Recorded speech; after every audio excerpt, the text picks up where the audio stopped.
بسم الله الرحمن الرحیم. دغه کوم غره سره چې موږ ولاړ یو دې ته جبل البرکان وایو. جبل البرکان دا هم دغه د مدینې منورې په ساحو کې یوه ساحه ده. دا هغه غر دی چې تقریبا 600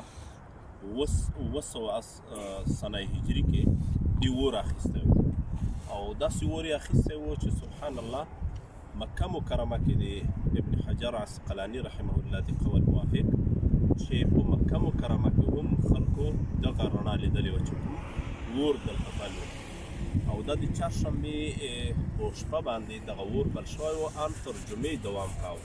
ځینې روایتونو کې 15 ورځې راځي، 15 ورځې دلته اور بل و.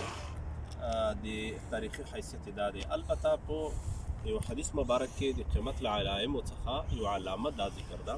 فکر کوم دغه حدیث مبارک امام بخاري رحمه الله هم راخیستی دی. هغه حدیث مبارک کې راځي لا تقوم الساعة حتى تخرج نار من ارض الحجاز، او كما قال رسول الله صلى الله عليه وسلم قیامت به تر څو نه قایمیږي څو پورې چې یو اور د ځمکې د حجاز نه راپورته شوی نه وي.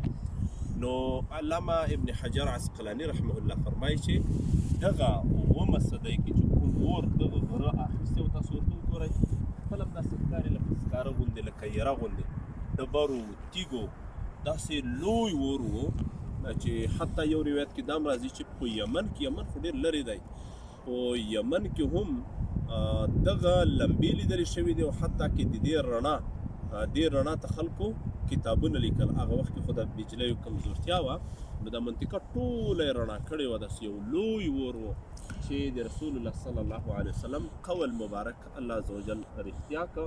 د قیامت د قایمېدو نه مخکې دغه اور عربو ولیده. علامه ابن حجر عسقلاني رحمه الله فرمایي چې هغه همدغه جبل البرکان چې کوم اور اخیستی و همدغه اور و. والله اعلم دا د مدینې منورې په ساحه کې دغه پیښه شوې ده، او دا موږ چې کوم ځای کې ولاړ یو همدغه جبل البرکان دی.